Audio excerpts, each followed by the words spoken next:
ప్రార్థన చేసుకుందాం. మిక్కిలిగా ప్రేమించిన మా కన్న తండ్రి, దయగల నాయన, కృపగల దేవ, ఆదివారం నాయన ఆరాధనలో ఒక చక్కటి అంశాన్ని, మా ఆత్మీయ జీవితానికి కావలసిన ప్రాముఖ్యమైన మాటలు నేర్చుకొని ఆలోచిస్తుండగా మాకు కావలసిన జ్ఞానం అనుగ్రహించండి. ఆయన చొబ్బడుతున్న ప్రతి మాట అనే పిల్లలు ఏమో వినుచున్నాంలో ఉండకుండా గ్రహించి ఆలోచించి ఇష్టమైన పిల్లలుగా బ్రతికే మాకు ప్రసాదించమని క్రీస్తు పేరిట ప్రార్థన అడుగుచున్నాం తండ్రి, ఆమేన్. చేరువచ్చిన సంఘమంతటికి ప్రభు పేరిట శుభములు తెలియజేస్తున్నాను. ఇక ఈరోజు మనం ఆలోచించబోయే ఒక అద్భుతమైన పాఠము, మన ఆత్మీయ జీవితానికి కావలసిన, మన ఆత్మీయ జీవితాన్ని బలపరిచే దేవుని మాటలు ఒక్కొక్కటిగా బైబిల్ గ్రంథంలో నుంచి ఆలోచన చేద్దాం. పాఠం పేరు వచ్చి దివ్య వాక్కుకు సంకెళ్ళు వేయగలమా. దివ్య వాక్కుకు సంకెళ్ళు వేయగలమా. ఏంటి, పరము నుంచి భూమి మీదికి దేవుని మాటలు వచ్చాయి. వాక్యము ప్రారంభములో దేవుని యొద్ద ఉండెను, దేవుడై ఉండెను, శరీరధారిగా భూమి మీదికి వచ్చాను. అంటే మనం నేర్చుకుంటున్న ప్రతి మాట దైవ మాటలు, ప్రతి మాటలు పరలోకములో ఉన్న దేవుని మాటలు, తన పిల్లల్ని సరైన దారిలో పెట్టడానికి, నడిపించడానికి, ప్రతి వ్యక్తిని రక్షించడానికి కావలసిన ప్రాముఖ్యమైన మాటలు దేవుడు మనల్ని ప్రేమించి భూమి మీదకి పంపించాడు. అలాంటి దేవుని మాటలకు సంఖ్యలు వేయగలమా అంటే, దేవుని మాటలను అనగా వాక్యాన్ని మనము బంధించగలమా, బంధింపబడుతుందా? దేవుని మాటలు వాక్యాన్ని బంధించగలమా, బంధింపబడుతుందా? ఆలోచన చేయగలిగితే ఈరోజు మనిషి ఎన్నిటినో బంధిస్తున్నాడు. ఈరోజు మనిషి ఎన్నిటినో బంధిస్తున్నాడు. ఒక ఏనుగును బంధిస్తున్నాడు, ఒక సింహాన్ని బంధిస్తున్నాడు, ఒక కోతిని బంధిస్తున్నాడు. రకరకాల జంతువుల సైతాన్ని ఈరోజు మనిషి బంధించి మనిషి గ్రిప్పులో వాటిని పెట్టుకోగలుగుతున్నాడు. అంటే మనిషి ప్రతి దానిని బంధించగలుగుతున్నాడు. ఎన్నో ప్రమాదకరమైన గ్యాస్లను బంధిస్తున్నాడు, యాసిడ్ని బంధిస్తున్నాడు, కెమికల్స్ని బంధిస్తున్నాడు, గ్యాస్ను బంధిస్తున్నాడు. ప్రతి దాన్ని ఈరోజు మనిషి బంధించగలుగుతున్నాడు. చేపలను బంధిస్తున్నాడు, తిమ్మింగలాల సైతాన్ని బంధిస్తున్నాడు. అంటే మనిషి ప్రతి దాన్ని బంధించగలుగుతున్నాడు. మనిషి తెలివితేటలను బట్టి ప్రతి జంతువుని మనిషి గ్రిప్పులోనికి తెచ్చుకొని మనిషి ఆడమంటే ఆడుతుంది, మనిషి సైకిల్ చేయమంటే సైకిల్ చేయగలుగుతుంది, దూకమంటే దూకుతుంది, ఎగరమంటే ఎగురుతుంది. ఈరోజు ప్రకృతిలో ప్రతిదీ మనిషి బంధించగలుగుతున్నాడు. అలాంటి వాక్యాన్ని బంధింపగలరా? వాక్యాన్ని నువ్వు ఎంత బంధింపాలనుకున్నా అది బంధింపగలదా? దివ్య వాక్కుకు సంఖ్యలు వేయగలమా? ప్రియులారా, ముందు వాక్యం యొక్క గొప్పతనం ఏంటో తెలియాలండి. వాక్యం ఎంత గొప్పదంటే, ఈరోజు మనిషి ఎన్నిటిలో బంధిస్తున్నాడు. కరెంటును బంధిస్తున్నాడు, పవర్ను బంధిస్తున్నాడు. వాక్యాన్ని బంధించగలడా? పిల్లల, వాక్యం ఎంత గొప్పదో, వాక్యానికి ఉన్న గొప్పతనం ఏంటో చూడగలిగితే యాకోబు పత్రిక మొదటి అధ్యాయము 21వ వచనం. యాకోబు పత్రిక మొదటి అధ్యాయము 21వ వచనం. అందుచేత సమస్త కల్మషమును విర్రవీగుచున్న దుష్టత్వమును మాని లోపల నాటబడి మీ ఆత్మలను రక్షించుటకు శక్తిగల వాక్యమును సాత్వికముతో అంగీకరించుము. ఏ వాక్యం అంటే ఇది? శక్తిగల వాక్యము. అంటే వాక్యానికి ఏముంది? శక్తి ఉంది. వాక్యానికి శక్తి ఉంది. ఏంటి? శక్తిగల వాక్యాన్ని బంధించగలమా? ఈ వాక్యానికి ఏముందట? శక్తిగల వాక్యము. మీ ఆత్మలు రక్షించగలుటకు శక్తిగల వాక్యమును సాత్వికముతో అంగీకరించుము. అంటే వాక్యానికి ఏముంది? శక్తి ఉంది. శక్తి ఉందండి, శక్తి ఉంది. ఎంతమంది బంధించాలనుకున్నా, ఎంతమంది వాక్యాన్ని బంధించాలని బయలుదేరినా ఆ వాక్యానికే బందీ అయిపోతారు. జాగ్రత్త. ఏంటి? ఎంతమంది వాక్యాన్ని బంధించాలని చూచినా ఆ వాక్యానికే బందీ అయిపోతారు తప్ప వాక్యాన్ని మాత్రము బంధించలేరు. ఏంటి? ప్రారంభం నుంచి మనం చూడగలిగితే దేవుడు మోషే ద్వారా రాతి పలకల్లో దేవుని మాటల్ని, ధర్మశాస్త్రాన్ని, ఆజ్ఞలు గల దేవుని మాటల్ని ప్రజలకు, ఇశ్రాయేలు ప్రజల బ్రతుకును మార్చుకోవడానికి, వాళ్ళ జీవిత విధానాన్ని సరిచేసుకోవడానికి దేవుడు ప్రేమించి ఆజ్ఞలు, ధర్మశాస్త్రాన్ని, 10 ఆజ్ఞలు, దేవుని మాటలను, దేవుడు వ్రేలుతో రాయబడిన రాతి పలకలో ఉన్న మాటల్ని తన పిల్లలకు మోషే ద్వారా అందించాలనుకున్నాడు దేవుడు. కానీ సాతానుగాడు, అపవాదిగాడు కుట్రబన్నాడు. ఏంటో తెలుసా? ఈ మాటలు కానీ తన పిల్లల దగ్గరకు వస్తే తన పిల్లలు దేవుని మాటకు లోబడి విధేయులై దేవుడు అనుకున్న రీతిగా బ్రతుకుతారేమో అని వాడు గ్రహించి ఏం చేశాడు తెలుసా? ఆ రాతి పలకలను మోషే ద్వారా ఏం చేశాడు? పగలగొట్టేశాడు. అప్పుడు ఆనందపడ్డాడు సాతాను. అమ్మయ్య, రాతి పలకలు పగిలిపోయాయి, దేవుని పిల్లలకు దేవుని మాటలు దక్కవు, వారికి నా అడుగుజాడలు నడుచుకుంటారు అని ఆనందపడ్డాడండి. కానీ మరలా దేవుడు ఆలోచించి ఏ మాటలైతే సాతాను బంధించాలనుకున్నాడో, ఏ మాటలైతే సాతాను బంధింపజేయాలనుకున్నాడో ఆ వాక్యాన్ని, ఆ మాటల్ని దేవుడు మరలా మోషే గారికి కొండపైకి మళ్ళా పిలిపించి ఏం చేశాడు? మరలా దేవుని మాటల్ని రాశాడండి. రాసి మరలా దేవుని పిల్లలు ఎత్తుకు పంపించాడు దేవుని మాటల్ని మోషే గారి ద్వారా. అంటే దేవుని మాటల్ని ప్రారంభములోనే బంధించాలనుకున్నాడు అపవాది సాతాను. కానీ దేవుడు మరలా తన పిల్లల యుద్ధకు తన మాటల్ని పంపించాడంటే దేవుని మాటల్ని, దేవుని వాక్యాన్ని బంధించలేము, సంఖ్యలు వేయలేము. వేయలేమండి.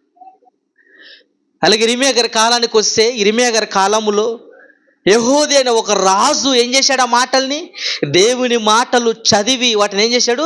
చాకుతో కోసి కాల్చి పాడేశాడు. ఏం చేశాడు ఆ రాజు? కాల్చి పాడేశాడు. చూడు ఒకసారి ఇర్మియా గ్రంథం 36:23. ఇర్మియా గ్రంథం 36వ అధ్యాయం 23వ వచనం. యెహూది 3-4 పుటములు చదివిన తరువాత రాజు చాకుతో దానిని కోసి కుంపటిలో వేయగా ఆ కుంపటిలోనున్న అగ్ని చేత అది బొత్తిగా కాలిపోయెను. గాని రాజైనను ఈ మాటలన్నిటినీ వినిన చాలా ఏం చేశాడు? యెహూదా అనే రాజు ఏం చేశాడు? దేవుని మాటల్ని, ఆ గ్రంథాన్ని, ఆ పుస్తకాన్ని ఏం చేశాడు? ఆయన చాకుతో కోచి కాల్చి పాడేశారు. అంటే దేవుని మాటలు అంటే కోపమా? కోపమండి. ఈరోజు దేవుని మాటలు ఎక్కడ ప్రకటించబడుతుందో, దేవుని వాక్యం ఎక్కడ వెళ్ళిపోతుందో ఆ మాటల్ని జీర్ణించుకోలేకపోతున్నారు. ఆ మాటలు ప్రకటిస్తుంటే అసూయతో, కక్షతో ఏం చేస్తున్నారు? జీర్ణించుకోలేకపోతున్నారు. కారణం దేవుని మాటలకున్న శక్తి అలాంటిది. మరలా దేవుడు ఇర్మీయా గారు దగ్గర ఏం చేశాడు? మరలా రెండవసారి వాటిని రాయించాడు. ఈ రాజు దేవుని మాటల్ని నాశనం చేయాలనుకున్నాడు, ఆ వాక్యాన్ని కాల్చేసి బంధించాలనుకున్నాడు. కానీ చివరికి దేవుడు ఏం చేశాడు? మరలా ఇర్మీయా గారు ద్వారా ఆ మాటల్ని మరలా రాయించాడండి.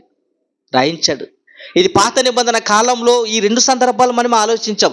కొత్త నిబంధనకు రాగలిగితే ఆయా కాలాలలో, కొత్త నిబంధనలు మొదటి శతాబ్దంలో దేవుని మాటలు ప్రకటించే వారి పట్ల, దేవుని మాటలు తీసుకుని పోయేవారి పట్ల ఎంతోమంది అసూయతో, కక్షతో దేవుని మాటలు బంధించాలనుకున్నారు. దేవుని మాటలకు సంఖ్యలు వేయాలనుకున్నారండి. ఒకసారి చూడగలిగితే అపోస్తుల కార్యములు 4వ అధ్యాయము, 5-6 వచనాలు. ఇది పేతురు యోహాను గారుల యొద్దకు వారు దేవుని మాటలు ప్రకటిస్తుంటే ఆ మాటలు విన్న అనేకులు ఎలాంటి నిర్ణయం తీసుకున్నారు చూడండి. అపోస్తుల కార్యములు 4వ అధ్యాయము 5-6 వచనాలు. మరునాడు వారి అధికారులను, పెద్దలను, శాస్త్రులను యెరూషలేములో కూడుకొనిరి. ఎవరు కూడుకున్నారట యెరూషలేములో? అధికారులను, పెద్దలను, శాస్త్రులను యెరూషలేములో కూడుకొనిరి. ఎందుకు యెరూషలేములో కూడుకున్నారు వీళ్ళు? కూడుకున్న వాళ్ళు ఎవరెవరు ఉన్నారంట? అధికారులు ఉన్నారంట. అధికారులు ఉన్నారు, పెద్దలు ఉన్నారు, శాస్త్రులు ఉన్నారు. ఏం పని వీళ్ళకి? మందిరములో ఎందుకు సమావేశమయ్యారు వీళ్ళు? ఎందుకో తెలుసా? దేవుని మాటలు ప్రకటించబడుతుంటే, దేవుని వాక్యం ప్రజల్లోనికి వెళ్ళిపోతుంటే ఆ మాటలను అడ్డగించాలని చూస్తున్నారు. ఆ మాటలకి ఫుల్ స్టాప్ వేయాలనుకుంటున్నారు. ఆ మాటలు ప్రజల్లోనికి వెళ్ళనివ్వకుండా బంధించాలని ప్లాన్ చేశారండి వీళ్ళు. చూడండి. ప్రధాన యాజకుడైన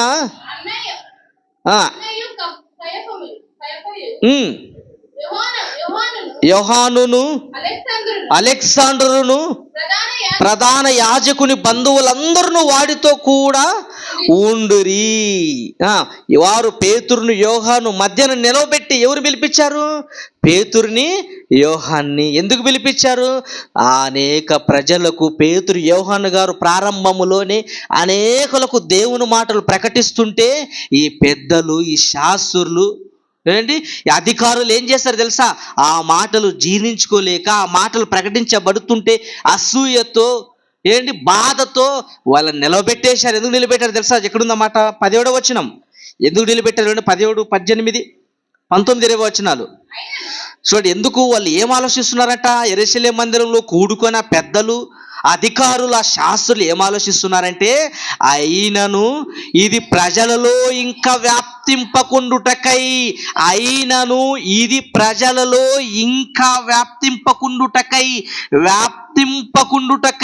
ఏది? వాక్యము, దేవుని మాటలు విస్తారంగా ప్రకటించబడుతుంటే ఏం చేస్తున్నారంటే ఈ పెద్దలు, అధికారులు, శాస్త్రులు బంధించాలని చూస్తున్నారు. ఆ వాక్యానికి సంఖ్యలు వేయాలని చూస్తున్నారు. ఆ వాక్యాన్ని బంధించాలని ప్లాన్ చేశారండి వీళ్ళు. నిజంగా అండి. ఆ వాక్యాన్ని బంధించాలనుకున్నారా? ఇప్పుడు తర్వాత ఏం జరిగిందో, ఇక మీదట ఈ నామమును బట్టి ఏ మనుషులతో నైనను మాట్లాడకూడదని మనము వారిని బెదురు పెట్టవలెనని చెప్పుకొనిరి. అంటే వీళ్ళు ఎందుకు కూడుకున్నారు? యెరూషలేములో అధికారులు, పెద్దలు, శాస్త్రులు ఎందుకు కూడుకున్నారంటే, ఎందుకు సమావేశమయ్యారంటే వీళ్ళు దేవుని వాక్యము ప్రకటింపకుండా, వాక్యాన్ని ఏం చేయాలా? ఆపివేసి, వ్యాపించకుండా బంధించి ఆ వాక్యాన్ని ప్రకటించే వీళ్ళని ఏం చేయాలంట? చేశారంట? బెదిరించాలనుకున్నారట. అంటే బెదిరి పెట్టాలంటే ఏంది? రౌడీజం. ఏంది? రౌడీజం. బెదిరించాలనుకున్నారంట. అంటే మీరు వాక్యాన్ని ప్రకటించకూడదు, మీరు ప్రకటించారా మీ ప్రాణాలు తీస్తాం, మీరు ప్రకటించారా మిమ్మల్ని లేపేస్తాం. ఏంటి లేపేస్తామంటే? వాక్యాన్ని ప్రకటింపకుండా ఏం చేయాలనుకున్నారు వీళ్ళు? బెదిరించాలనుకున్నారు. ఏంటి? బెదిరితే భయపడిపోయే వాళ్ళు అనుకుంటారా? ప్రారంభంలో ఉన్న దేవుని పిల్లలు బెదిరితే భయపడిపోయే వాళ్ళు అనుకుంటారా? ఆయన శిష్యులు, యేసుక్రీస్తు వారి శిష్యులు చూడగలిగితే బెదిరింపాలనుకున్నాము, బెదిరించదము. తర్వాత అప్పుడు వారిని పిలిపించి, మీరు యేసు నామమును బట్టి ఎంత మాత్రమును మాటలాడకూడదు, బోధింపను కూడదని వారికి ఆజ్ఞాపించిరి. పిలిపించి ఏం చెప్తున్నారంట? మీరు యేసు నామమున ఎంత మాత్రమును మాట్లాడకూడదు, బోధింపకూడదు. అంటే వాక్యాన్ని ప్రకటింపకూడదు, సువార్త ప్రకటింపకూడదు, అనేకుల యుద్ధకు ఈ మాటల్ని తీసుకొని పోకూడదని బెదిరించేశారండి శిష్యుల్ని, బెదిరించేశారు. తర్వాత చదవండి. అందుకు పేతురును యోహానును వారిని చూచి, దేవుని మాట వినుట కంటే మీ మాట వినుట దేవుని దృష్టికి న్యాయమా? మీరే చెప్పండి.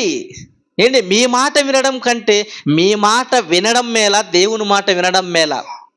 మీ మాట విని మీకు లోబడమంటావా, దేవుని మాట విని లోబడమంటావా? మీ మాట విని వాక్యాన్ని చెప్పకుండా ఆపమంటావా, దేవుని మాట విని వాక్యాన్ని విస్తరింపజేయమంటావా? చెప్పండి, మీరే చెప్పండి, పెద్దలుగా మీరే చెప్పండి అన్నప్పుడు తర్వాత మేము కన్న వాటిని విన్న వాటిని చెప్పక ఉండలేమని వారికి ఉత్తరం ఇచ్చిరి.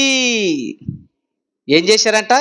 నిర్ణయం తీసుకున్నారు. ఇంకా పేతురు యోహాను గారు, మేము కన్న వాటిని విన్న వాటిని చెప్పకుండా మేము ఉండలేము. ఏంటి? దేవుని మాటలు నీలో ఉంటే, దేవుని మాటలు నీలో ఉంటే ఎవరినైనా నిలదీయగలవు. దేవుని వాక్యము సత్యము నీలో ఉంటే, దేవుని మాటలు నీలో ఉంటే ఎదుటివాడు అధికారి అయినా ఎవరైనా ఏం చేయగలవు? వాక్యానికి అనుకూలంగా లేని వారిని వాక్యం ధర నువ్వు గద్దించగలవు, వాక్యం ధర సరిచేయగలవు. అదండి దేవుని మాటలకున్న శక్తి, దేవుని మాటలకున్న పవర్. అది ఎవరైనా బంధించారా? దేవుని మాటలు బంధించాలనుకున్నారు, దేవుని మాటలకు సంఖ్యలు వేయాలనుకున్నారు అధికారులు, పెద్దలు, శాస్త్రులు. చివరికి ఏమైపోయారు? మేమైనా చస్తావేమో కానీ దేవుని మాటలు మేము ప్రకటించకుండా ఉండలేమన్నారండి. ప్రారంభంలో ఉండలేమన్నారు. ప్రియమైన దేవుని పిల్లరా, గనక దేవుని మాటల్ని ఎందరో బంధించాలనుకున్నా చివరికి వాళ్ళు బందీ అయిపోతారేమో కానీ దేవుని మాటల్ని ఎవరు బంధించలేరు. కనుక ప్రియమైన దేవుని పిల్లర, దివ్య వాక్కుకు సంఖ్యలు వేయగలమా? ఏంటి? వాక్యాన్ని మనం బంధించగలమా? దేవుని మాటలు బంధించగలమా? ఆలోచన చేయగలిగితే ఏంటి మాటల గురించి పౌలు గారు మాట్లాడుతూ రండి మన పాఠ్యభాగం కొద్దాం. మాట్లాడుతూ పౌలు గారు ఒక అద్భుతమైన మాట మాట్లాడు చూడండి. అపోస్తుల కార్యములు క్షమించండి, ముందుగా తిమోతికి వద్దాం. తిమోతికి రాసిన 2వ పత్రిక పౌలు గారు తిమోతికి రాస్తూ దేవుని మాటల గురించి, దేవుని మాటలు ఎంత ప్రాముఖ్యమో ఆ మాటలకున్న గొప్పతనాన్ని గురించి ఆయన మాట్లాడుతూ 2వ తిమోతి పత్రిక 2వ అధ్యాయము 8-9 వచనాలు.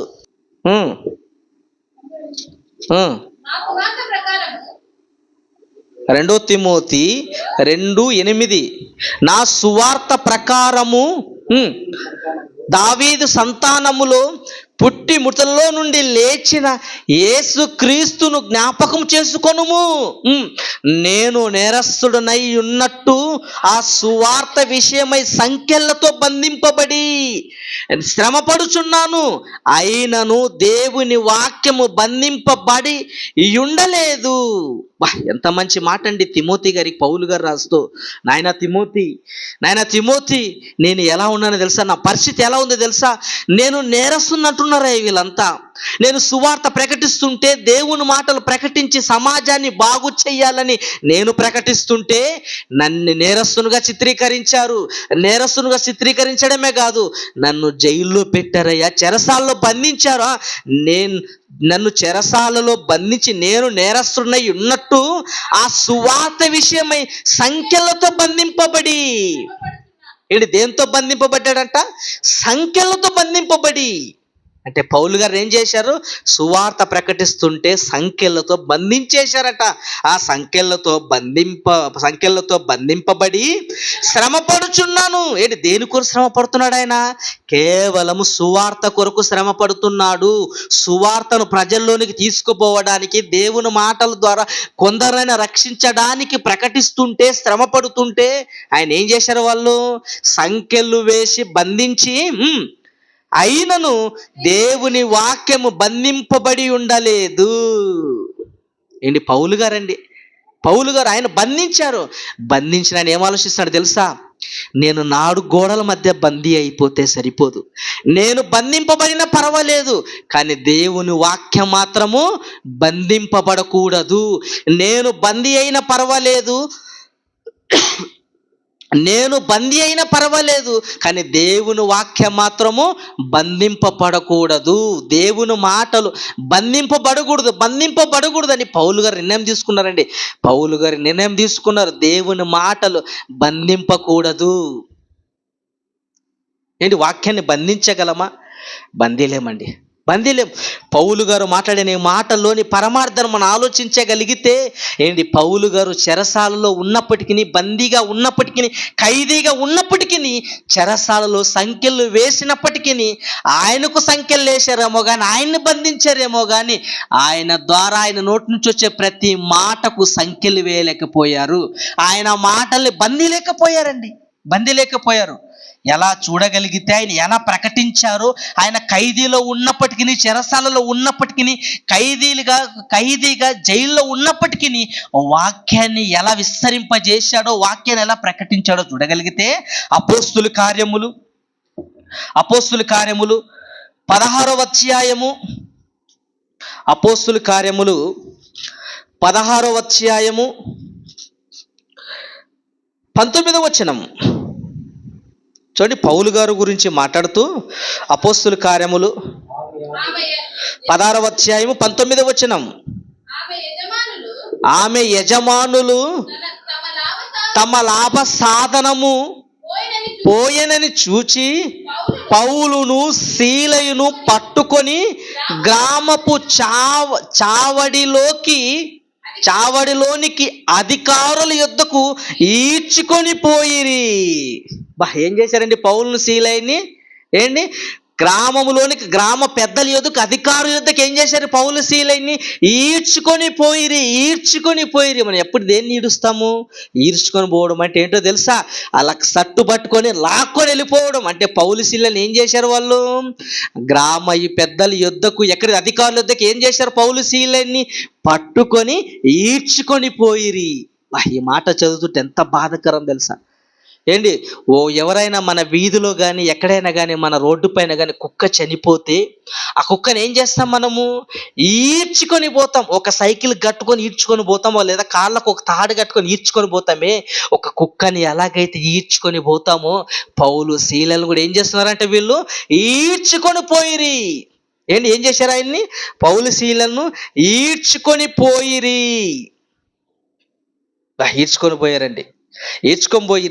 కనుక దేవుని మాటలు ప్రకటిస్తుంటే ఏం చేశారు? పౌలు సీలని ఈడ్చుకొని పోయి చివరికి ఏం చేశారంటే వాళ్ళను చెరసాలలో బంధించేశారు.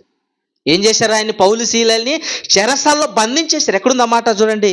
23వ వచనం నుంచి చదువుకుంటే మనం 23వ వచనం నుంచి, అపోస్తుల కార్యములు 16వ అధ్యాయము 23వ వచనం నుంచి, వారు చాలా దెబ్బలు కొట్టి వారిని చెరసాలలో వేసి భద్రముగా కనిపెట్టవలెనని చెరసాల నాయకునికి ఆజ్ఞాపించిరి. ఏం జరిగింది అక్కడ? చూడండి ఎంత బాగుంది, చదవండి. వారు చాలా దెబ్బలు కొట్టి, అంటే పౌలు శీలలు ఏం చేశారంటే వీళ్ళు అధికారుల వద్దకు తీసుకొని పోయి నిలవబెట్టి, ఇదిగో వీళ్ళు దేవుని మాటలు ప్రకటిస్తున్నారు, వీరు నేరస్తులని ఏం చేశారంట? చాలా దెబ్బలు కొట్టి. అంటే ఎన్ని దెబ్బలు? చాలా దెబ్బలండి, లెక్కలేనన్ని దెబ్బలు బాగా కొట్టి, చాలా దెబ్బలు కొట్టి చెరసాలలో వేసి. అంటే చెరసాల అంటే ఏంది? జైలు ఏంటి చెరసాలలో వేసి భద్రముగా కనిపెట్టవలెనని చెరసాల నాయకునికి ఆజ్ఞాపించిరి. అంటే చెరసాల నాయకుడికి, చెరసాల అధికారికి ఏం ఆజ్ఞాపించారంట? వీళ్ళు గరడు గట్టిన నేరస్తులు. ఇదిగో చెరసాల అధికారి, చెరసాల నాయకుడు, గుర్తుపెట్టుకో, వీళ్ళని ఏం చేయాలి నువ్వు? కనిపెడుతూ ఉండాలి, కనిపెడుతూ ఉండాలి. కనిపెడుతూ ఎవరిని కనిపెడుతూ ఉంటారు? ఎవరిని? గరుడు కట్టిన నేరస్తుల్ని ఎలా పెడతారో తెలుసా? ఒక నేరస్తుని 24 hours అబ్జర్వేషన్లో పెడతారండి. సెక్యూరిటీ పెడతారు. ఎందుకో తెలుసా? ఆ నేరస్తుడు తప్పించుకోకూడదు అని. ఆ నేరస్తుడు చట్టాన్ని కళ్ళు గప్పి తప్పించుకోకూడదని ఏం చేస్తారు? 24 hours సెక్యూరిటీ పెడతారు. ఎందుకో తెలుసా? తప్పించుకోకూడదని. కానీ పౌలు శీలలకు అదే ఎవరు నిర్ణయించారంటే తెలుసా? జైలు అధికారికి వీళ్ళు తప్పించుకోకూడదు, కనిపెడుతూ ఉండాలి. అతడు అట్టి ఆజ్ఞను పొంది వారిని లోపలి చెరసాల్లోనికి త్రోసి. అంటే చెరసాల నాయకుడు ఏం చేశాడు? చెరసాల నాయకుడు ఏం చేశాడు? వారిని లోపలికి తీసుకొని పోయి, లోపలంటే ఏంది? జైల్లో లోపల గది ఉంటుంది. జైలుకి వెళ్ళారనుకో, నేరస్తులందరినీ పెడతారు. తర్వాత కఠినమైన నేరస్తుల్ని ఎలా పెడతారు తెలుసా? లోపల చీకటి గదిలో పెడతారు. ఎక్కడ పెడతారు? లోపల చీకటి గదిలో. అక్కడ వెలుతురే రాదండి, చుట్టూ గోడలు, అయోమయమైన పరిస్థితి. అంటే వాళ్ళ పౌలు శీలలు ఎక్కడ తీసుకొని పోయారంట? జైల్లోనికి తీసుకొని పోయి, మరలా జైల్లోనికి లోపలికి తీసుకొని పోయి చెరసాలలోనికి, వారి లోపలి చెరసాల్లోనికి త్రోసి వారి కాళ్ళకు బోండ వేసి బిగించెను. అంటే ఏం చేశారు? గరుడు గట్టిన నేరస్తులకు ఎలాంటి శిక్ష వేస్తారు, గరుడు గట్టిన నేరస్తులకు ఎలా మనము జైల్లోనికి పంపిస్తామో అలాగేనండి పౌలు శీలలకు చేశారండి.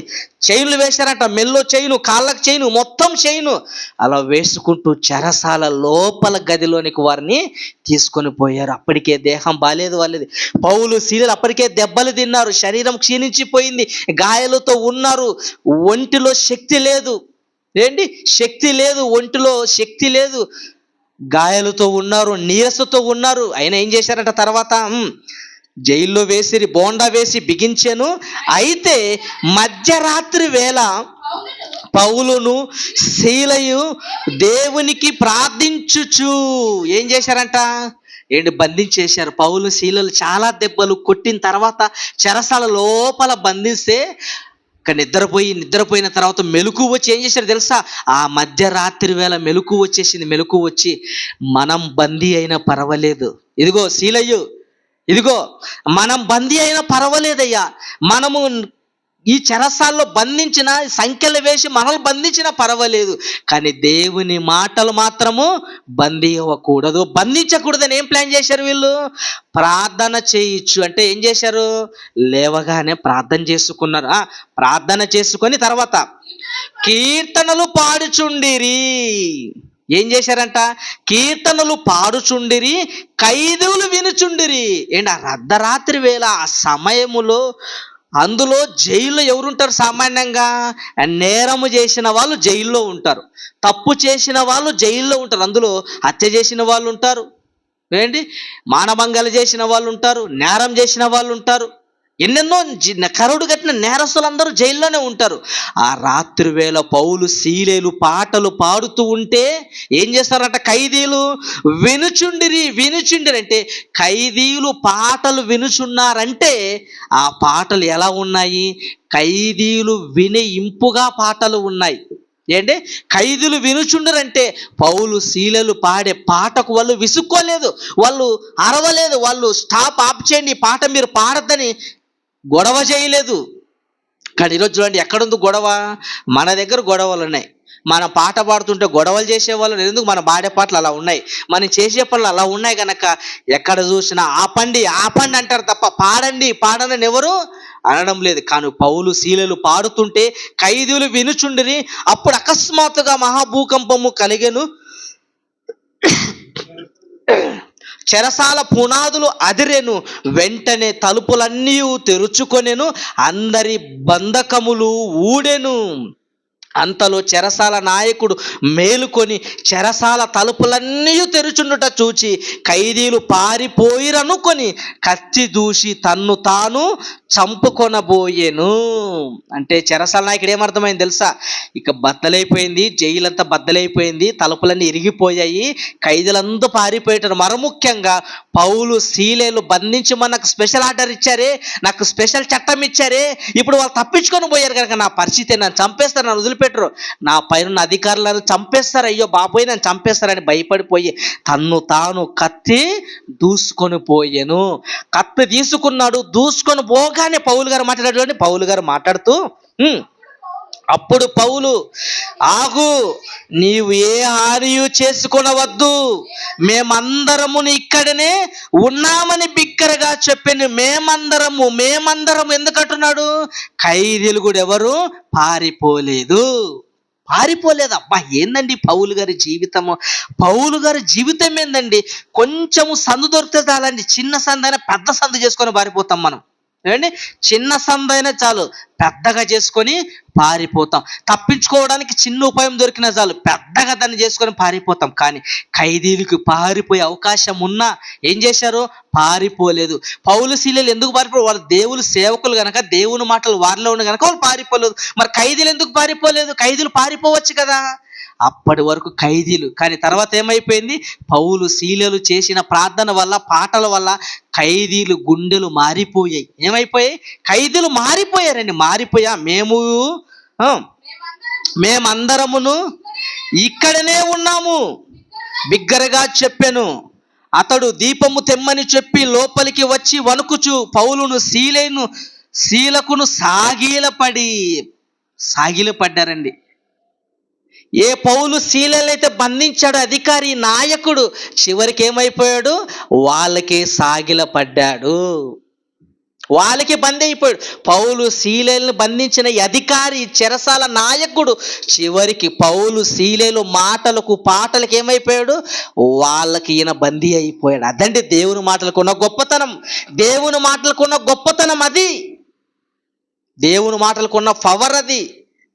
కనుక ప్రియమైన దేవుని పిల్లరా, కనుక దేవుని మాటలకున్న గొప్పతనం అది. తర్వాత చివరికి ఏమైపోయాడు తెలుసా? ఆ చెరసాల నాయకుడు ఏ అధికారులైతే వీళ్ళు కాచుపెట్టి, ఏ అధికారులైతే వీళ్ళు కంటి రెప్పాలా కావలి ఉండి వీళ్ళు తప్పించుకోకుండా ఆజ్ఞాపించారో భయపడిపోయాడు. అధికారిగా ఉన్నప్పుడు భయపడిపోయాడు. ఎప్పుడైతే దేవుని మాటలని మారిపోయాడో చెరసాల అధికారులు కూడా భయపడలేదు. అధికారి ఏం చేశాడు? చివరికి వీళ్ళిద్దరిని ఇంటికి తీసుకొని పోయి గాయాలు కడిగి బాప్తిసము తీసుకున్నాడు. బాప్తిసం అంటే దేవుని మాటలకున్న గొప్పతనం. పౌలు శీలలు బంధింపబడిన, సంఖ్యలతో జైల్లో బంధించిన, కానీ పౌలు శీలలు మాత్రము వాక్యాన్ని బంధింపలేదు, ప్రకటించారు. పౌలు గారు చెరసాల్లో ఉండి ఎన్నో పత్రికలు రాశాడు. పౌలు చెరసాల్లో ఉండి ఎన్ని ఫిలోమోను పత్రిక, ఎన్ని పత్రికలు రాశాడు ఆయన. నేను చెరసాల్లో ఉంది, బందీ అయినా పర్వాలేదు, కానీ నాలో ఉన్న దేవుని మాటలు మాత్రం నేను బంధించకూడదన్నాడు. పెన్ను పేపర్ తీసుకున్నాడు, చక్కగా రాసి ఉత్తరాల్ని పంపించేశాడు. ఈరోజు ఏంటి, ఆ పౌలు శీలలు జైల్లో ఉండి పరిస్థితులు సహకరించకపోయినా దేవుని మాటలు బయటికి పంపించారే, కానీ ఈరోజు మన పరిస్థితులు బాగున్నాయి, చక్కగా ఇంట్లో ఉన్నాం, ఏసీ రూములో ఉన్నా కూడా చదవడానికి మనకి తీరిక లేదు. చెరసాలలో ఉన్న పరిస్థితులు అనుసరించకపోయినా పత్రికలు రాసి పంపించాడు పౌలు గారు. ఈరోజు మన పరిస్థితులు బాగున్న పత్రికలు చదవడానికి మనకి సమయం లేదు, టైం లేదు బ్రదర్ అంటాడు. ఏం లేదట? సమయం లేదు, టైం లేదు. మార్చాడు, ఖైదీలను మార్చాడు, చెరసాల నాయకుని సైతాన్ని మార్చేశాడు. అపోస్తుల కార్యములు 24వ అధ్యాయం, అపోస్తుల కార్యములు 24వ అధ్యాయము 24-25. అపోస్తుల కార్యములు 24వ అధ్యాయము 24-25. కొన్ని దినములైన తర్వాత ఫెలిక్సు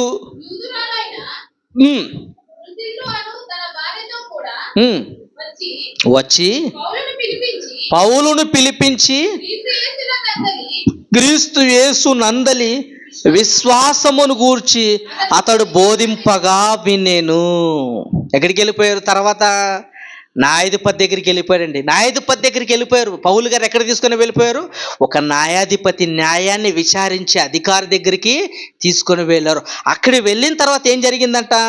24వ వచనం నుంచి, కొన్ని దినములైన తర్వాత ఫెలిక్సు యూదురాలైన దృసిల్ల అను తన భార్యతో కూడా వచ్చి పౌలును పిలిపించి క్రీస్తు యేసు అందలి విశ్వాసమును గూర్చి అతడు బోధింపగా వినెను. 25వ వచనం, అప్పుడు అతడు నీతిని గూర్చి, ఆశా నిగ్రహం గూర్చి, రాబో విమర్శను గూర్చి ప్రసంగించుచుండగా ఫెలిక్సుకు మిగుల భయపడి. ఏంటి? ఈ అధికారి, ఈ న్యాయాధిపతి ఫెలిక్స్ పిలిపించాడు. పౌలును పిలిపించి, ఏంటయ్యా ఎందుకు నిన్ను జైల్లో పెట్టారు, ఎందుకు నిన్ను ఖైదీగా బంధించారు అన్నప్పుడు పౌలు గారు ఆలోచించారు. ఇదే మంచి అవకాశం. నన్ను ఎందుకు బంధించారంటే అని మొదలుపెట్టాడు. ఇంకా నన్ను ఎందుకు బంధించారంటే అని మొదలుపెట్టి దేని గురించి మాట్లాడు. ఇప్పుడు దేని గురించి ప్రసంగం చేస్తున్నాడు ఆయన? దేని గురించి అంటే నీతిని గూర్చి, ఆశా నిగ్రహం గూర్చి, రాబో విమర్శను గూర్చి. అంటే 3 ప్రసంగాలు ఎత్తుకున్నాడు. ఎవరి దగ్గర? ఆ న్యాయాధిపతి దగ్గర. ఏంటి? ఆ న్యాయాధిపతి దగ్గర ఫెలిక్స్ అనే అధిపతి దగ్గర ఏం చేశాడు పౌలు గారు? ఎందుకని నిన్ను జైల్లో పెట్టని అడిగాడు. అంతే. అడిగినందుకు ఏం చేశాడు? ఇదే మంచి అవకాశం, ఇంకా ఈ అవకాశం మళ్ళా రాదని చెప్పి నన్ను ఎందుకు అరెస్ట్ చేశాడు తెలుసా? అని మొదలుపెట్టి ఏం చేశాడు? నీతిని గురించి బోధించాడు. ఏంటి? ఆశా నిగ్రహం గురించి బోధించాడు. ఏంటి? ఆశా నిగ్రహం గురించి బోధించాడు. రాబో విమర్శ గురించి బోధించాడు. ఈ బోధించేసరికి ఏమైపోయింది? ఆయనకి భయమైపోయింది. ఇదిగో నేను నిన్ను విచారించాలని నేను నిన్ను పిలిపిస్తే నీవు నన్ను విచారిస్తున్నావా? అంతే కదండి. పౌలు గారు విచారించడానికి ఆ ఫెలిక్స్ అధికారి పిలిపించాడు. న్యాయాధిపతి అధిపతి పిలిపిస్తే ఏం చేశాడు పౌలు గారు? నీతిని గూర్చి, నేను ఆశా నిగ్రహం గురించి బోధించే చివరికి రాబోవు విమర్శ గురించి, రాబోవు జీవితం గురించి, రాబోవు విమర్శ గురించి, ఇదిగో నేరం చేసిన ప్రతి ఒక్కరిని దేవుడు శిక్షించబోతున్నాడు, తీర్పు జరగబోతుందని ఏం చేశాడు?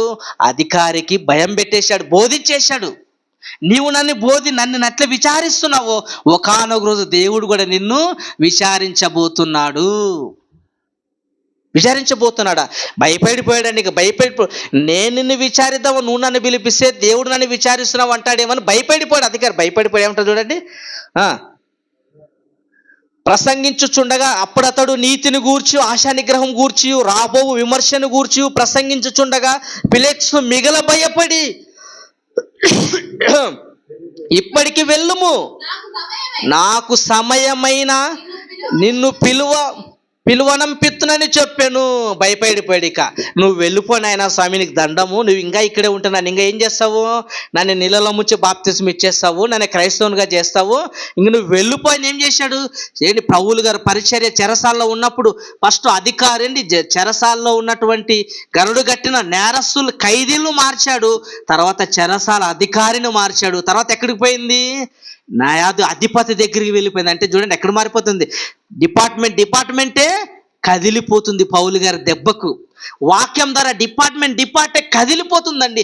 ఏంటి? నేరస్తులు మార్చాడు, చెరసాల అధికారిని మార్చాడు, తర్వాత అధిపతిని కూడా మార్చేయడానికి అవకాశం వచ్చిందండి. పౌలు గారు వాక్యాన్ని బోధించాడు. ప్రియమైన దేవుని పిల్లలంటే వాక్యాన్ని మనం ఏం చేయలేము? బంధించలేము. తర్వాత మనం అపోస్తుల కార్యములు 26వ అధ్యాయము, అపోస్తుల కార్యములు 26వ అధ్యాయము 24వ వచనం నుంచి పౌలు గారు మనం చూడగలిగితే ఇక చివరికి పౌలు గారు ఎక్కడికి తీసుకొని పోయారో చూడగలిగితే అపోస్తుల కార్యములు 26వ అధ్యాయము 24వ వచనం నుంచి అతడు ఇలాగు సమాధానము చెప్పుకొనుచుండగా, నీవు వెర్రివాడవు,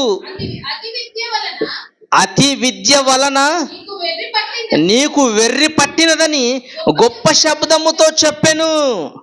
అందుకు పౌలు ఇట్లా, నేను మహాఘనత వహించిన ఫెస్తు, నేను వెర్రివాడను కాను గాని సత్యమును సబుద్ధి గల మాటలనే చెప్పుచున్నాను.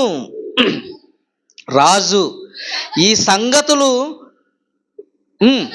సంగతులు ఎరుగును గనుక అతని ఎదుట నేను ధైర్యంగా మాట్లాడుచున్నాను, వాటిలో ఒకటి అతనికి మరుగై ఉండలేదని రూఢిగా నమ్ముచున్నాను. ఏంటి 27వ వచనం. చివరికి పౌలు గారు ఎక్కడ తీసుకొచ్చారు? ముందేమో జైల్లో బంధించారు.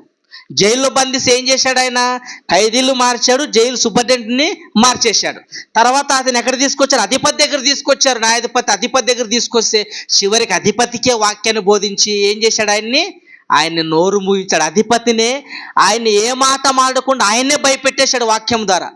తర్వాత ఎక్కడికి వచ్చారు? చివరికి రాజు దగ్గరికి తీసుకొని వచ్చారు. పౌలు గారు ఎక్కడ తీసుకొచ్చారు? రాజు దగ్గర. ఎవరా రాజు? అగ్రిప్పు రాజు దగ్గర తీసుకొస్తే అప్పుడు ఏమంటున్నారట ప్రజలందరూ? అగ్రిప్పు రాజు అందరూ ఏమంటారట? నువ్వు వెర్రివాడు పౌలు, నువ్వు పిచ్చి పట్టింది నీకు, నీ అతి విద్య వల్ల నీకేం పట్టింది? పిచ్చి పట్టింది కనుక ఏదో వీధి వెళ్ళి సువార్త ప్రకటిస్తున్నావు, వీధి వీధి కర్రపాత పదం వస్తున్నావు, వీధికి వెళ్ళి వాక్యాన్ని బోధిస్తున్నావు. అంటే ఇదంతా ఏంది? పిచ్చి అనుకుంటుందండి లోకం. ఇదంతా ఏమనుకుంది? పిచ్చి. ఇది లోకమంతా పిచ్చి అంటుంది. అంతే సువార్త ప్రకటిస్తుంటే వీళ్ళకి వేరే పని పాట లేదండి, పిచ్చి పట్టేది వీళ్ళకి అంటారు. ఏంది? వీళ్ళకి వేరే పని పట్టలేదు, కరపత్రాలు పంచుకుంటూ వెళ్తారు, సువార్త ప్రకటించుకుంటూ వెళ్తారు. వీళ్ళకి పిచ్చి పట్టింది అంటున్నారు. ఏంటి పిచ్చి పట్టిందా? కాదండి. ఈ జీవితం ముగిస్తే మరో జీవితం ఉంది. ఆ జీవితాన్ని వెళ్ళాలంటే ఈ జీవితాన్ని దేవుని కొరకు సమర్పించుకోవాలి, భయభక్తులు కలిగి జీవించాలని ప్రకటిస్తుంటే పిచ్చి పట్టిందంటుంది ఈ లోకం. పిచ్చి పట్టిందయ్యా మీకు అంటున్నారు. అలాగే పౌలు గారు అన్నారు నీకు పిచ్చి పట్టిందయ్యా అన్నప్పుడు అప్పుడు 27వ వచనం. రాజు అగ్రిప్ప రాజా, చూడండి పౌలు గారు ఎంత తెలివితేటలు, ఎంత లౌకికంగా మారుతాడు తెలుసా? రాజు దగ్గరికి వెళ్ళి ఏం మారుతాడు తెలుసా? అప్పుడు అగ్రిప్ప రాజా, తమరు ప్రవక్తలు నమ్ముచున్నారా? ఏమడిగాడు రాజుని? అగ్రిప్ప రాజుని ఏమడిగారు? రాజు దగ్గరికి వెళ్ళి రాజుగారు మీరు ప్రవక్తలు నమ్ముతున్నారా? అప్పుడు ఈయనన్నాడు, ఆయనకు అవకాశం ఇవ్వకుండా, నువ్వు రాజు కదా, నువ్వు ఖచ్చితంగా నమ్ముతున్నావు. చూడండి, రాజా అగ్రిప్ప రాజా, తమరు ప్రవక్తలు నమ్ముచున్నారా నేను ఎరుగుదును. అంటే తెలివితేటలుగా. ఇప్పుడు రాజు ఏమనుకోవాలా? ఇంతవరకేమో పౌలుని పిచ్చోడు అన్నారు. ఇప్పుడు రాజుకి నేను ప్రవక్తను నమ్మటం లేదన్నారు అనుకో. ప్రవక్తను నమ్మట్లేదంటే ఎవరు పిచ్చోళ్ళు? ఇప్పుడు రాజు పిచ్చోడు అవుతాడు. ఒకవేళ రాజు నేను ప్రవక్తను నమ్ముచున్నాను అన్నాడు అనుకో, ఏం చేయాలి? చివరికైనా ప్రవక్తను నమ్మిన నువ్వు దేవుని నమ్మాలి. ఇంకా ప్రవక్తలు నమ్మిన నీవు యేసుక్రీస్తు వారిని నమ్మాలి. చూడండి, ఆ రాజుకే మెలుగు పెట్టేసి ఆ రాజుని అయోమయంలో పడేశారు పౌలు గారు. చూడండి ఎంత తెలివితేటలుగా ప్రవర్తిస్తున్నాడు అండి. అగ్రిప్ప రాజా, తమరు ప్రవక్తలు నమ్ముచున్నారని నేను ఎరుగుదును. అందుకు అగ్రిప్ప, ఇంత సులువుగా నన్ను ఎలా క్రైస్తవునిగా చెయ్యి జూజుచున్నావని పౌలుతో చెప్పాను. అంటే రాజు కూడా ఏమైపోయింది? భయం వచ్చేసింది. ఇంకా అయ్యా బాబు, నీతో ఒక్క నిమిషం మాట్లాడితేనే నన్ను క్రైస్తవునిగా చేయాలని చూస్తున్నావే, ఇక నీతో గంట ప్రసంగం విన్నామనుకో, ఇంక డెఫినెట్గా నేను బాప్తిసం తీసుకోవాల్సిందే. భయం అయిపోయిందండి అధికారులకు. దేవుని మాటలకున్న పవర్ అలాంటి, దేవుని మాటలకున్న గొప్పతనం అలాంటిదండి. ఎంత గరుడు గట్టిన నేరస్తుడైనా, ఎంతటి వాడినైనా మార్చే శక్తి కేవలము వాక్యానికి మాత్రమే ఉంది. వాక్యాన్ని మాత్రమే ఉందండి. వాక్యం మాత్రమే ఉంది. కనుక ప్రియమైన దేవుని పిల్లరా, దేవుని మాటల్ని బంధించాలనుకున్నా వాటిని ఎవరు బంధించలేరు. వాటిని ఎవరు బంధించలేరు. కనుక ఈరోజు పౌలు గారి గురించి ఆలోచన చేయగలిగితే ఏంటి, జైల్లో ఉన్నప్పటికే ఇన్ని పత్రికలు రాసి జైల్లో ఉన్నప్పటికే ఇంతమందిని రక్షించిన పౌలు ఒక్కసారిగా బయటకు వచ్చాడు అనుకో, ఎంతమంది రక్షిస్తాడు? ఏంటి, జైల్లో చెరసాల్లో ఉండే ఇంతమందిని రక్షించాడు, చెరసాలలో ఉండే ఇన్ని పత్రికలు రాశాడంటే ఒక్కసారి పౌలు బయటకు వస్తాడా సువార్త విషయంలో ఇక విజృంభిస్తాడు అంతే. ఇంకా అందుకే పౌలు గారి బైబిల్లో చివరిగా చూడగలిగితే పౌలు ప్రయాణించిన ప్రదేశాలు, సువార్త కొరకు పౌలు గారు ప్రయాణించిన ప్రదేశాలు, దేశాలు, పట్టణాలు, గ్రామాలు, ఎన్నో నదులను దాటుకుంటూ వెళ్ళండి పౌలు గారు. ఆయన సంచరించిన ప్రాంతాలు చూడగలిగితే ఎన్ని ప్రాంతాలు సంచరించాడు మహానుభావుడు. మ్యాపే ఉంది ఆయన గురించి. ఏంటి, బైబిల్లో చివరికి అపోస్తలుడైన పౌలు గారు సువార్త ప్రకటించిన ప్రదేశాలని మ్యాపే ఉంది. ఏంటి, ఒక చెరసాలలో ఉండే అంతమందిని మార్చాడే, ఒక చెరసాలలో ఉండే సువార్తను బంధించకుండా ప్రకటించాడే, బయటికి వచ్చి ఎన్నో ప్రాంతాలు తిరిగాడే. ఈరోజు మనం ఎక్కడికి వెళుతున్నాం? ఈరోజు మన పరిస్థితి ఏంటి? ఈరోజు మనం ప్రకటించగలుగుతున్నామా? ఈరోజు మనం వాక్యాన్ని బయట తీసుకుని వెళ్తున్నాం. మన ప్రయాణం అంతా ఒకటే, ఇల్లు ఆఫీస్ లేదా చర్చి, ఇల్లు ఆఫీస్, చర్చి ఇల్లు ఆఫీస్ అంతే. ఇంకా అంతకుమించి వేరే లేదు. కానీ పౌలు గారు చెరసాలలో ఉన్న ఆ వాక్యాన్ని బందీ లేదు ప్రకటించాడు. బయటకు వచ్చిన తర్వాత కూడా ఏం చేశాడు? పత్రికలు రాసి అనేక ప్రయాణాలు చేసుకుంటూ ఎన్నో ప్రయాణాలు, 4 ప్రయాణాలని, మొదటి ప్రయాణం అని, రెండవ ప్రయాణం అని, మూడవ ప్రయాణం అని ఎన్నో ప్రయాణాలు చేయగలిగాడంటే ప్రియమైన దేవుని పిల్లరా, వాక్యాన్ని ఆయన ప్రకటించడంలో ఆయనకున్న నైపుణ్యత, ఆయనకున్న మేధాశక్తి, ఆయనకున్న శ్రద్ధ, ఆయన పని గురించి ఆలోచించగలిగితే చాలా గొప్పదండి. చాలా గొప్పవాడు పౌలు గారు, గొప్పవాడు. ఏ రోజైనా మనం మ్యాప్ పాయింటింగ్ పెట్టుకున్నామా? ఇదిగో నేను పుట్టిన ఈ ప్రాంతంలో, నేను బ్రతుకుతున్న నా జీవితంలో కొందరినైనా సువార్త ప్రకటించాలి, నా ఊరి వాళ్ళకు ప్రకటించాలి, నా గ్రామం వాళ్ళకు ప్రకటించాలి, నా తోటి వాళ్ళకు ప్రకటించాలి, నేనున్న జిల్లాకు ప్రకటించాలి, నేనున్న రాష్ట్రానికి ప్రకటించాలి, నేనున్న దేశానికి ప్రకటించాలి, పక్క దేశాలకు వెళ్ళాలని ఏ రోజైనా మ్యాప్ పాయింటింగ్ పెట్టుకొని ఈ దేశంలో సువార్త ప్రకటన లేదు, వెళ్దామని ఆలోచన వచ్చిందా? ఈ ప్రాంతంలో సువార్త లేదు, వెళ్దామని ఆలోచన వచ్చింది? ఎక్కడి లేదు. కేవలం ఈ 4 గోడల మధ్య బందీగా మారిపోయాము. ఏం చేసాం మనం? 4 గోడల మధ్య బందీగా మారిపోయాం. ఈరోజు చూడండి, వాక్యాన్ని ఎవరో బంధించట్లేదు. ఎవరు బంధిస్తున్నారు? క్రైస్తవులే వాక్యాన్ని బంధిస్తున్నారు. ఎంత సిగ్గుకరం అండి. వాక్యాన్ని ఎవరో వాళ్ళు బంధిస్తున్నారు, వాళ్ళ ఆటంకపరుస్తున్నారు అనుకుంటే పొరపాటండి. అది చాలా తక్కువ, రేర్ అది. కానీ వాక్యాన్ని ఎవరు బంధిస్తున్నారు తెలుసా? మన క్రైస్తవులే ఎలా బంధిస్తున్నారు? నువ్వు 30 ఏళ్ళైనా 4 గోడల మధ్య ఉంటావు అంతే. నువ్వు 50 సంవత్సరాలు ఎక్కడుంటావు? 4 గోడల మధ్య ఉంటావు. 4 గోడలు దాటి బయటికి వెళ్ళగలుగుతున్నావా? లేదండి, వెళ్ళట్లేదు. చెరసాలలో ఉండే వాక్యాన్ని ప్రకటించాడు పౌలు.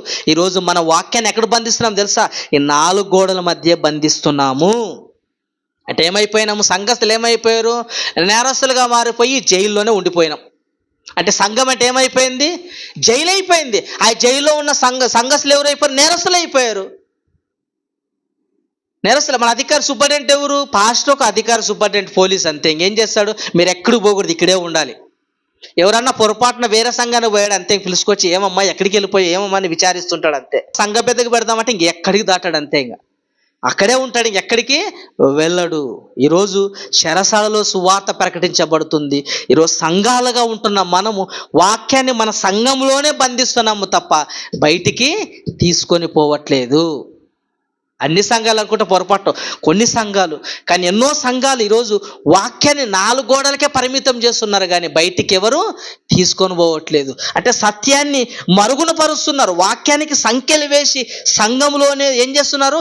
బంధించేస్తున్నారు. కేవలము మూలపాఠం చెప్తారు అంతే. రక్షణ పొందు, విశ్వాసము, స్వస్థత, ఇవి ఈ శరీర సంబంధమైన బోధలు చెప్పి 24 గంటలు నీ జీవితకాలం అంతా సంఘంలోనే సంఖ్యలు వేస్తున్నారు తప్ప వాక్యాన్ని, సత్యది ఉన్నట్లుగా బోధించి సమాజానికి పంపించట్లేదు. ఈరోజు వాక్యాన్ని మనం ఏం చేయాలంటే, వాక్యాన్ని మనము బంధింపకూడదు. యేసుక్రీస్తు వారు బంధించాలని వచ్చారు. ఎవరు? బండ్రౌతులు, పోలీసు వాళ్ళు వాక్యాన్ని యేసుక్రీస్తు వారు బంధించాలని వచ్చారు. చివరికి దేవుని మాటలకు ఏమైపోయారు? వాళ్ళే బందీ అయిపోయారు. యేసును బంధించాలని వచ్చారు, చివరికి యేసు మాటలకు ఏమైపోయారు? వాళ్ళే బందీ అయిపోయారు. కనుక వాక్యాన్ని ఎవరు బంధించలేరు. వాక్యము చాలా గొప్పదండి. దేవుని మాటల్ని ఎవరు బంధించాలనుకున్నా వారు మాత్రమే బందీలైపోతారు. అందుకే పౌలు గారు చెరసాలలో ఉండి, ఖైదీగా ఉండి, బందీగా ఉన్నప్పటికీ పత్రికలు రాశారు. ఎంతో మందిని దేవునిలో మాటలు ప్రకటించి ఎంతో మందిని నడిపించాడు. అందులో పౌలు గారు కనిన వారిలో పౌలు గారు పిల్లల గురించి ఆలోచన చేయగలిగితే చెరసాలలో ఉండి కూడా ఒకరిని కన్నాడు. ఎవరైనా? ఫిలెమోను పత్రిక 1వ అధ్యాయము 10వ వచనం. పౌలు గారు చెరసాలలో ఉన్నప్పటికీ వాక్యము ద్వారా ఏం చేశాడు చూడండి. ఫిలెమోను పత్రిక 1వ అధ్యాయం 10వ వచనం చూడండి. నా బంధకములలో నేను కనిన నా కుమారుడగు ఓనేసిము. అంటే ఓనేసిముని ఎక్కడ కన్నాడు? నా బంధకములలో. అంటే పౌలు గారు ఎక్కడుండి కన్నాడు ఓనేసిముని? చెరసాలలో ఉండి, ఖైదీగా ఉండి ఏం చేశాడు ఆయన? ఓనేసిమును కన్నాడు. ఓనేసిము కూడా ఎక్కడున్నాడు? ఓనేసిము కూడా జైల్లోనే ఉన్నాడు. ఓనేసిము జైల్లో ఉన్నాడంటే ఎలాంటి వాడు ఆయన? ఆయన నేరస్తుడు. నేరస్తుని సైతం ఏం చేశాడు ఆయన? మార్చగలిగాడు. మార్చడమే కాదు, ఆ ఓనేసిముని ఎలా? వాక్యము ద్వారా పౌలు గారు కన్నాడు. నేను బంధకములో కనిన నా కుమారుడగు ఓనేసిము నిన్ను వేడుకొనుచున్నాను. అతడు మునుపు చూడండి, అతడు మునిపు ఎలా ఉన్నాడట? నీకు నిష్ప్రయోజనమైన వాడే గాని ఇప్పుడు నీకును నాకును ప్రయోజనకరమైన వాడుగా జైల్లో ఉన్నప్పుడు, నేరస్తునిగా ఉన్నప్పుడు ఎవరికి ఉపయోగపడేవాడు కాదు. ఎప్పుడైతే పౌలు గారు మాటలు విని చెరసాలలో మారిపోయాడో ఇప్పుడు నీకు నాకు క్రీస్తుకు ఉపయోగపడుతున్నాడు. దేవుని మాటలు ప్రకటించడంలో సహాయకుడిగా ఉన్నాడు. అంటే పౌలు గారు నేరస్తుడిగా ఉండి కూడా ఏం చేశాడు? ఆయన బందీగా ఉన్నప్పటికీ వాక్యాన్ని ఆయన బంధించలేదు. ఆ వాక్యం వల్ల ఒనేసిమును కన్నాడు. ఈరోజు మనం ఎంతమందిని కనగలుగుతున్నామండి? ఈరోజు మనం ఎంతమందిని వాక్యం ప్రకటించి దేవునిలో నిలబెట్టగలుగుతున్నాము? ఎంతమందిని దేవునిలో స్థిరులుగా చేయగలుగుతున్నాము? ఎంతమంది దేవుని కోసము నిలబెట్టి దేవుని సువార్త ప్రకటించడానికి ఈ యోధులుగా తీర్చిదిద్దుతున్నాము? ఆలోచన చేయండి. ఏంటి ఈ మాట చెప్తుంటే చాలా బాధాకరం. ఏ సంఘాన్ని చూసినా ఆ సంఘములో ఆయన నాయకుడు, ఆయన కొడుకే ఉంటాడు తప్ప ఎంతో మంది సంఘస్థులు ఉన్నా వాళ్ళని ఒక యోధులుగా నిలబెట్టగలవా? నువ్వు లేకపోయినా సంఘాన్ని నడిపే వానిగా నువ్వు చేయగలుగుతున్నావా? లేదండి. ఈరోజు ఎక్కడ పోయినా లేదది. ఏ సంఘానికి వెళ్ళినా లేదు. చూడండి, మీరు గమనించండి. పాస్టర్ కొడుకు పాస్టర్ అవుతాడు తప్ప మిగిలిన సంఘస్థులు 50 ఏళ్ళైనా నువ్వు అక్కడే కూర్చోవాలి. నీ 50 ఏళ్ళైనా ఆ కుర్చీ కిందే కూర్చోవాలి, ఆ చైర్ మీదే కూర్చోవాలి, ఆ ఫ్యాన్ కిందే కూర్చోవాలి, అంతే. ఇంకా కానీ ఈరోజు నిజంగా మన ఆత్మ జయశాలి గారు నిజంగా ఎంతమందిని తయారు చేశాడండి ఈరోజు సువార్త యోధులుగా. ఈరోజు ఎంతోమందిని తయారు చేశాడు. ఎంతోమంది ధీరులను, ఎంతోమంది యోధులను తయారు చేశాడు జయశాలి గారు. కనుక ప్రియమైన దేవుని పిల్లరా, మనం కూడా వాక్యాన్ని బంధించకూడదండి. గాలి బంధించిన స్తంభిస్తే ఎంత ప్రమాదకరమో. గాలిని మనం ఉన్న ప్రపంచంలో ఉన్న గాలిని అంతా బంధించామనుకో, గాలి ఆడక చనిపోతారు. ఒక గాలి బంధిస్తే సమాజం ఎలా చనిపోతుందో, వాక్యాన్ని బంధిస్తే కూడా సమాజము చనిపోతుంది. గాలి ఎంత అవసరమో వాక్యం కూడా అంత అవసరం. ఒకసారి తెస్సలోనికీయులకు రాసిన పత్రిక ముగింపుకు వచ్చాం. తెస్సలోనికీయులకు రాసిన పత్రిక 3వ అధ్యాయం 1వ వచనం. 2వ తెస్సలోనికీ పత్రిక 3వ అధ్యాయం 1వ వచనం. తుదకు సహోదరులారా, మీలో జరుగుచున్న ప్రకారము ప్రభు వాక్యము శీఘ్రముగా వ్యాపించి, ప్రభు వాక్యం అంటే ఎలా వ్యాపించాలంట? శీఘ్రముగా వ్యాపించి. ఒక వ్యక్తికి, ఒక రోగికి 108 ఎంత అవసరమో, ఎంత అత్యవసరమో, వాక్యము కూడా ఒక వ్యక్తికి చాలా అవసరము. శీఘ్రముగా వ్యాపించంటే వాక్యం అనేది ఎలా వెళ్ళాలి? వ్యాపించాలి, శీఘ్రముగా వ్యాపించాలండి. ఒక 108 ప్రమాదం జరిగిన క్షణాల్లో, క్షణాల్లో వచ్చేస్తుందో, వాక్యము కూడా పాపిగా ఉన్న ప్రతి ఒక్కరికి వాక్యం అలాగే చేరాలి. వాక్యం అలా చేరాలంటే నువ్వు వాక్యాన్ని బంధించకూడదు. నువ్వు వాక్యాన్ని బంధిస్తే నీ దగ్గర ఉంటుంది. వాక్యాన్ని బంధించకుండా సమాజానికి చేరవేశామనుకో, ఒకరైనా రక్షించబడతాడు, ఒకడైనా మారిపోతాడండి. గనక ప్రియమైన దేవుని పిల్లరా, వాక్యాన్ని ఎప్పటికీ మనము బంధించకూడదు. ఈ దేవుని మన దివ్య వాక్కులకు సంఖ్యలు వేయగలమా? సంఖ్యలు వేయలేమండి. సంఖ్యలు వేసి దాన్ని బంధించలేము. వాక్యం చాలా అవసరం అండి, చాలా అవసరం. ఒక రోగికి మెడిసిన్ ఎంత అవసరమో, ఆత్మకున్న రోగాన్ని తీయడానికి వాక్యము అంత అవసరం. కనుక ప్రియమైన దేవుని పిల్లరా, ఆలోచన చేయగలిగితే స్టెఫెన్ గారు కూడా మనం చూడగలిగితే అపోస్తుల కార్యములు 7వ అధ్యాయం 54వ వచనం. అపోస్తుల కార్యములు 7వ అధ్యాయం 54వ వచనం. చివరిగా ముగించుకుందాం. అపోస్తుల కార్యములు 7వ అధ్యాయం 54వ వచనం. వారి మాటలు విని కోపముతో మండిపడి అతన్ని చూచి పండ్లు కొరికిరి. అయితే చూడండి, ఎవరిని చూసి పండ్లు కొరికారంట? కోపంతో మండిపడి స్టెఫెన్ గారు వాక్యాన్ని ప్రకటిస్తుంటే జీర్ణించుకోలేక అసూయతో, కక్షతో ఏం చేశారంట? ఆయన మాటలు ప్రకటిస్తుంటే కోపంతో అసూయపడి పండ్లు కొరికిరి, రాళ్ళు రువ్వారండి. ఎవరి మనం తినే పండ్లు కాదు, యాపిల్ పండ్లు, జామకాయ పండ్లు, ఈ పండ్లు కాదు, పండ్లు కరకర కొరికేశారు. ఎందుకు? స్టెఫెన్ గారు వాక్యాన్ని ప్రకటిస్తుంటే జీర్ణించుకోలేకపోయారు. చివరికి స్టెఫెన్ను హతమందించారు. మేము స్టెఫెన్ని వాక్యాన్ని బంధించాలనుకున్నారు, స్టెఫెన్ని చంపేశారు. కానీ వాక్యం ఏమైపోయింది? విస్తరించింది. ఏ స్టెఫెన్కైతే హతసాక్షి, ఏ స్టెఫెన్ అయితే చంపేటప్పుడు సాక్షిగా సౌలుగా ఉన్నాడో ఆ పౌలుగా మరి అనేక మందిని రక్షించాడు. రక్షించాడండి. ఈరోజు దేవుని పని చేయడానికి మనం సిద్ధపడాలి. దేవుని సేవలు విభ్రమించాలి మనం. యోహాను గారు మనకందరికీ తెలుసు. జెబెదయి కుమారులు యాకోబు సహోదరుడైన యోహాను గారు దేవుని మాటలు ప్రకటిస్తుంటే ఏం చేశారు? ఆయన్ని పద్మోస్ ద్వీపానికి ఖైదీగా పంపించేశారు. అంటే ఒక పద్మోస్ ద్వీపంలో ఏం చేశారని ఒక బంధించారు.